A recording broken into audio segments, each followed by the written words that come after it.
ओम शांति। 31 अगस्त 2023। बाबा के महावाक्य। मीठे बच्चे, अपनी स्थिति साक्षी तथा हर्षित रखने के लिए स्मृति में रहे कि हर आत्मा का अपना अपना पार्ट है। बनी बनाई बन रही। प्रश्न: तुम बच्चे किस एक पुरुषार्थ द्वारा अपनी अवस्था जमा सकते हो? उत्तर: माया के तूफानों को डोंट केयर करो और बाप जो श्रीमत देते हैं उसे कभी भी डोंट केयर ना करो। इससे तुम्हारी अवस्था अचल अडोल हो जाएगी। स्थिति सदा साक्षी और हर्षित रहेगी। तुम्हारी अवस्था ऐसी होनी चाहिए जो कभी भी रोना ना आए। अम्मा मरे तो भी हलवा खाना। गीत: तुम ही हो माता पिता तुम ही हो। ओम शांति। बच्चों ने गीत सुना। अक्सर करके भक्ति मार्ग वाले मंदिरों में जाते हैं, चाहे शिव के, चाहे लक्ष्मी नारायण के, चाहे राधे कृष्ण के या अन्य देवी देवताओं के मंदिरों में जाएंगे। सबके आगे यही महिमा करेंगे, त्वमेव माताश्च पिता त्वमेव। फिर कहते हैं त्वमेव विद्या द्रविणम त्वमेव। माना तुम माता पिता भी हो, पढ़ाने वाले भी हो। वास्तव में लक्ष्मी नारायण व राम सीता को त्वमेव माता च पिता नहीं कहेंगे, क्योंकि उन्हों को तो अपने ही बच्चे होंगे। वह ऐसी महिमा नहीं गाएंगे। वास्तव में महिमा एक शिव की है। वह महिमा गाते हैं देव देव महादेव। माना तुम ब्रह्मा विष्णु शंकर से भी ऊंच हो। भक्ति मार्ग में तो कोई अर्थ समझ ना सके।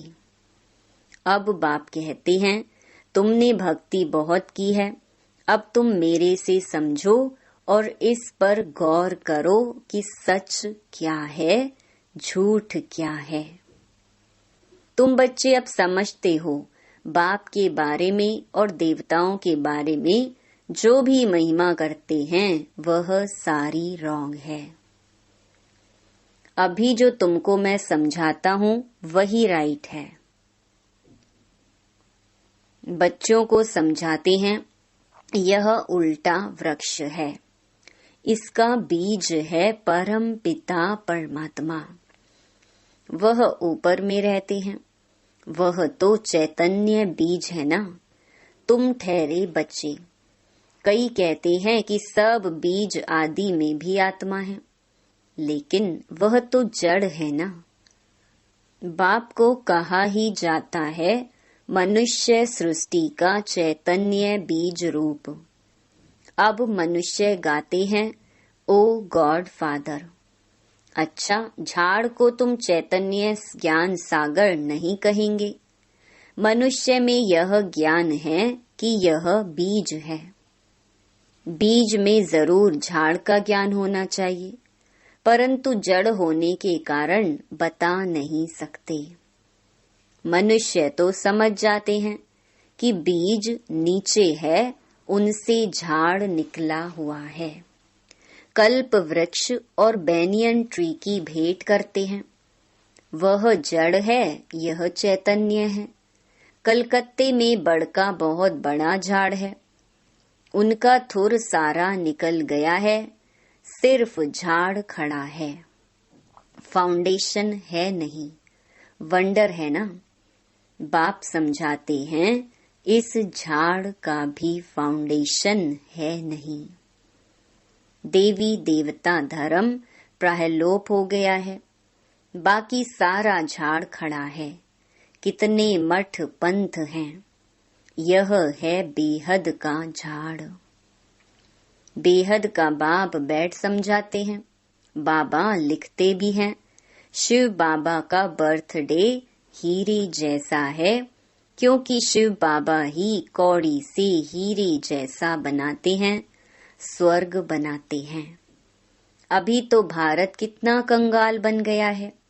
मनुष्य हम सो हम कहते हैं, परंतु समझते तो कुछ नहीं। हम आत्मा सो परमात्मा, परमात्मा सो आत्मा, यह ढिंडोरा सन्यासियों ने पिटवाया है। तुम अर्थ सहित जानते हो, हम सो ब्राह्मण बने हैं, फिर हम सो देवता बनेंगे, फिर हम सो क्षत्रिय वर्ण में आएंगे। आत्मा कहती है हम इन वर्णों में जाएंगे। हम शूद्र थे, अभी हम ब्राह्मण कुल में आए हैं। परम पिता परमात्मा ही सबको रचने वाला है। ब्रह्मा विष्णु शंकर देवताओं को भी रचने वाला वह है। अभी बाप बैठ बच्चों को समझाते हैं, तुम कहते हो त्वमेव माता च पिता त्वमेव, तो माता भी यह बरोबर है। बाप बैठ बच्चों को बहलाते हैं। भक्ति मार्ग में मीरा भक्तिन थी, वह है भक्त माला, ज्ञान माला भी है। ज्ञान माला का नाम है रुद्र माला। रावण माला नहीं कहेंगे, रावण की भक्ति तो नहीं करते, राम माला है। भल अभी रावण राज्य है, परंतु रावण की माला नहीं होती। भक्त माला होती है, असुरों की माला तो नहीं होती। भक्त शिरोमणि में एक तो मीरा है, उनको श्री कृष्ण का साक्षात्कार होता था। लोक लाज सारी खोई थी। सेकंड नंबर में शिरोमणि भक्त कौन है? नारद। हाँ, उनका गायन है, दृष्टांत दिया जाता है। यह तो सब बातें बैठ बनाई हैं, रियल नहीं है। बाप कहते हैं कि मेल फीमेल सब सीताएं हैं, सब रावण की शोक वाटिका में हैं। लंका की बात नहीं, भारत की ही बात है। एक ही बाप सर्व का सद्गति दाता है। वह एक ना हो तो भारत कुछ काम का नहीं है। सबसे जास्ती पतित और सबसे जास्ती पावन भारत ही बनता है। भारत ही सबसे बड़ा तीर्थ स्थान है। भल अपने अपने पैगंबरों के तीर्थ पर जाते हैं, परंतु सबका सद्गति दाता एक बाप है। भारत ही अविनाशी खंड है। बाप कहते हैं, मैं यहाँ आकर भारत को जीवन मुक्ति देता हूँ, बाकी सबको मुक्ति देता हूँ। सबका सद्गति दाता मैं हूँ। सचखंड स्थापन करने वाला बाप एक ही है। सचखंड में राज्य करने के लिए बच्चों को लायक बनाते हैं, खुद राज्य नहीं करते। बाप बैठ समझाते हैं, मैं कल्प कल्प आता हूँ भारत को सद्गति देने, बाकी सबको गति में वापस ले जाता हूँ। हर एक मनुष्य मात्र की जो आत्मा है, हर एक में अविनाशी पार्ट भरा हुआ है। इसको कहा जाता है बनी बनाई बन रही। समझो किसका बाप मर गया, उसने जाकर दूसरा जन्म लिया। अब रोने से क्या होगा? साक्षी होकर देखना है, यह ड्रामा है, इसमें रोने की दरकार नहीं है। गृहस्थ व्यवहार में तो रहना है। अम्मा मरे तो भी हलवा खाओ, बीबी मरे तो भी हलवा खाओ। यह उन्हों के लिए है जो गृहस्थ व्यवहार में रहते हैं। तुम्हारी अवस्था ऐसी होनी चाहिए जो कुछ भी दुख ना हो। बेहद के बाप को याद करते रहना है। इतनी अडोल अवस्था होनी चाहिए जैसे अंगद को रावण हिला नहीं सका। माया है बड़ी जबरदस्त। तुम स्थैर्यम रहते हो। माया के कितने भी तूफान लगे, डोंट केयर, घबराना नहीं है। फंक नहीं होना है। पुरुषार्थ करके अवस्था को जमाना है। बातें तो बहुत अच्छी समझाते हैं। तुम समझते हो हम पार्वतियां हैं। शिव बाबा अमर कथा सुनाते हैं। अमर लोक में है आदि मध्य अंत सुख। इस मृत्यु लोक में तो आदि मध्य अंत दुख ही दुख है। त्योहार आदि सब इस समय के हैं। लक्ष्मी नारायण आदि का कोई त्योहार नहीं। वह क्या सर्विस करते हैं? तुम ब्राह्मण बहुत सर्विस करते हो। देवताओं की आत्मा को सोशल वर्कर नहीं कहेंगे, ना जिस्मानी ना रूहानी। तुम हो रूहानी जिस्मानी डबल सोशल वर्कर। अच्छा, मनुष्यों को नष्टो मोहा बनने में मेहनत लगती है क्योंकि उनके पास कोई एम ऑब्जेक्ट नहीं है। यहाँ तो तुमको प्राप्ति बहुत है तो बहुत नष्टो मोहा होना चाहिए ना। एक बाबा के साथ योग लगाना है। बाबा, ओ मीठे मीठे बाबा, आपको हमने पूरा जान लिया है। आगे तो सिर्फ कहने मात्र गॉड फादर कहते थे। अभी तो आप आए हो फिर से स्वर्ग की राजाई देने। यह कलयुग तो कब्रिस्तान होने वाला है। इसीलिए हम इसको क्यों याद करें? बाप कहते हैं, इस कब्रिस्तान में गृहस्थ व्यवहार में रहते मुझे याद करो। यह तो बहुत सहज है। जैसे भक्ति मार्ग में मनुष्य श्री कृष्ण की पूजा करते रहते हैं, बुद्धि धंधे धोरी में भागती रहती है। मन का घोड़ा कहाँ न कहाँ भागता रहेगा, तवाई के मुहाफिक। बाप कहते हैं कि शरीर निर्वाह करते बुद्धि का योग मेरे साथ लगाओ। मेरी याद से तुम्हें बहुत प्राप्ति होगी और सबसे तो अल्पकाल की प्राप्ति होती है। कितनी नौधा भक्ति की, अच्छा फिर क्या हुआ? साक्षात्कार किया, बस ना। मुक्ति जीवन मुक्ति तो नहीं मिली। अब बाप कहते हैं कि तुम 21 जन्मों के लिए विश्व के मालिक बनते हो।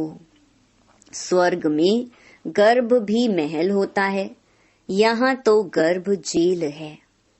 लोग श्री कृष्ण जन्माष्टमी आदि कितना धूमधाम से मनाते हैं।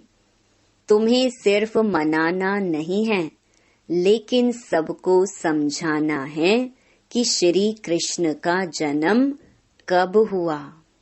श्री कृष्ण अभी कहाँ हैं? तुम जानते हो, अभी हम कृष्णपुरी का मालिक बनने के लिए पढ़ रहे हैं। बाप के पास बैठे हैं, बाप को हाथ जोड़े जाते हैं क्या? टीचर पढ़ाते हैं तो क्या उनको हाथ जोड़ना होता है? महिमा करनी होती है। टीचर से तो पढ़ना है। बच्चे बाप को घड़ी घड़ी हाथ जोड़ते हैं क्या?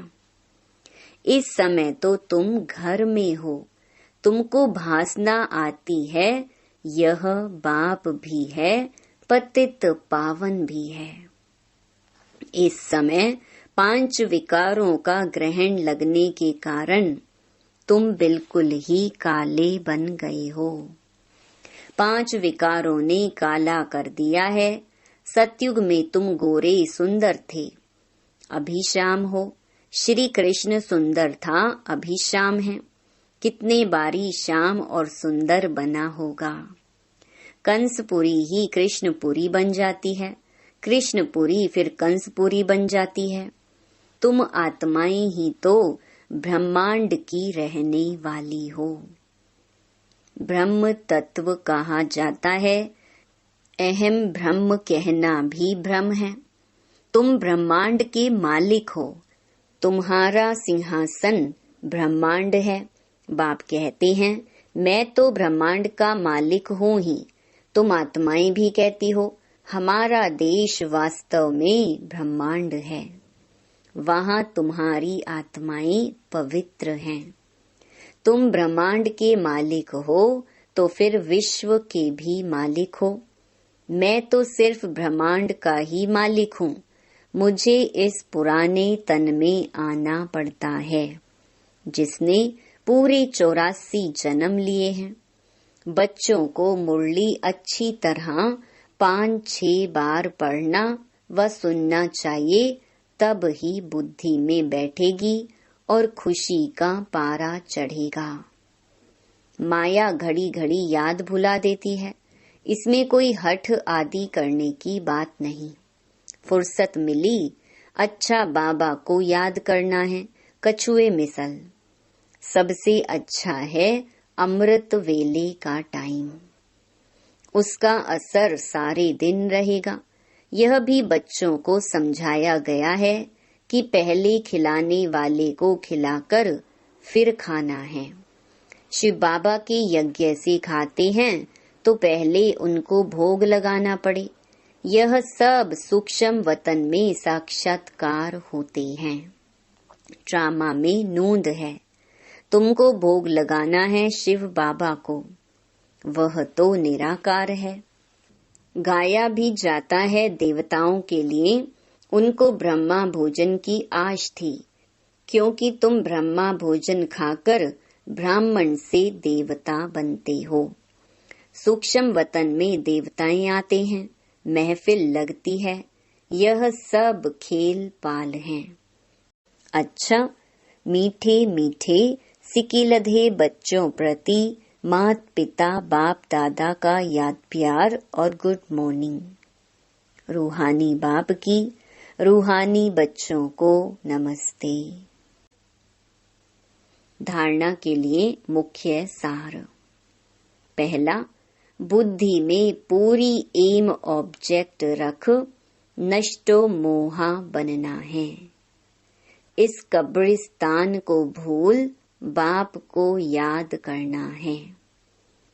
रूहानी जिस्मानी सेवा करनी है। दूसरा, खिलाने वाले को खिलाकर फिर खाना है। अमृत वेले का समय अच्छा है, इसलिए उस समय उठकर बाप को याद करना है। मुरली 5-6 बार सुननी व पढ़नी जरूर है। वरदान, अलौकिक स्वरूप की स्मृति द्वारा अलौकिक कर्म करने वाले सदा समर्थ आत्मा भव। ब्राह्मण जीवन अर्थात अलौकिक हीरे तुल्य अमूल्य जीवन। इस अलौकिक जीवन की स्मृति से व अलौकिक स्वरूप में स्थित रहने से साधारण चलन, साधारण कर्म नहीं हो सकता। जो भी कर्म करेंगे वह अलौकिक ही होगा, क्योंकि जैसी स्मृति होती है वैसी स्थिति होती है। स्मृति में रहे एक बाप, दूसरा ना कोई, तो बाप की स्मृति सदा समर्थ बना देगी। इसलिए हर कर्म भी श्रेष्ठ अलौकिक होगा। स्लोगन, स्व उन्नति का यथार्थ चश्मा पहन लो तो सबकी विशेषताएं ही दिखाई देंगी। ओम शांति।